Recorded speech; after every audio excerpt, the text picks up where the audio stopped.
Assalamualaikum warahmatullahi wabarakatuh. Salam sejahtera untuk kita semua. Yang terhormat Profesor Dr. Hajah Hasnah Faiza ARMU selaku dosen pengampu mata kuliah Bahasa Indonesia dan teman-teman semua yang saya sayangi. Baiklah, perkenalkan nama saya Alia Nabila Putri, saya dari kelompok 1 dan saya akan membahas tentang bahasa daerah dan bahasa asing. Baiklah, kita akan langsung masuk ke pembahasan pertama yaitu bahasa daerah. Negara Kesatuan Republik Indonesia adalah sebuah wilayah negara yang terbentuk dari kelompok-kelompok masyarakat yang memiliki kebudayaan yang berbeda-beda. Keragaman budaya tersebut dicirikan oleh keragaman bahasa atau disebut juga dengan linguistic diversity. Di dalam buku Marsono pada tahun 2016 disebutkan bahwa bahasa daerah memiliki fungsi yang pertama sebagai lambang kebanggaan daerah, yang kedua lambang identitas daerah, dan yang ketiga sebagai lambang alat perhubungan masyarakat dan keluarga. Keberadaan bahasa Indonesia sebagai bahasa nasional yang dipergunakan secara resmi di negara Indonesia tidak terlepas dari peran serta bahasa-bahasa daerah di dalam proses pembelajarannya. Nah, bahasa daerah menjalankan fungsi sebagai bahasa pendukung bahasa nasional. Penelitian mengenai keberadaan bahasa daerah yang dipergunakan sebagai sarana komunikasi masyarakat di daerah wilayah Indonesia telah dilakukan dari waktu ke waktu.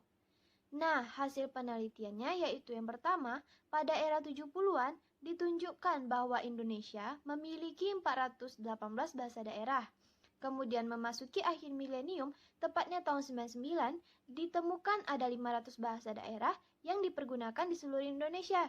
Kemudian menuju dekade kedua milenium, yaitu Kementerian Pendidikan dan Kebudayaan Republik Indonesia telah mendaftarkan ada 668 bahasa daerah yang terhitung hingga tahun 2018.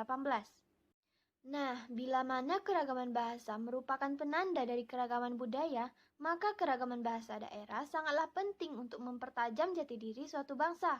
Di dalam lingkup Negara Kesatuan Republik Indonesia, dapat dikatakan bahwa negara ini memiliki kebudayaan yang kuat karena didukung oleh keragaman budaya dan sudah tentu yaitu keragaman bahasa.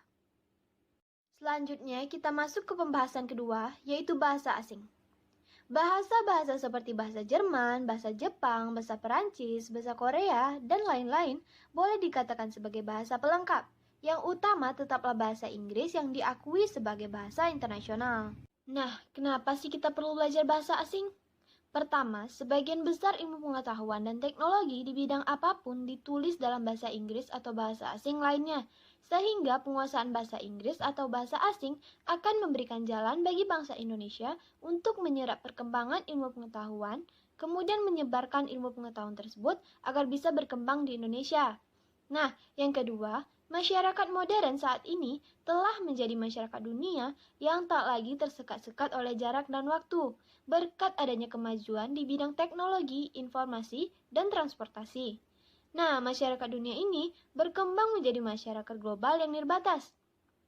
Penguasaan bahasa asing akan menjadi pintu agar bangsa Indonesia bisa berinteraksi dalam masyarakat global.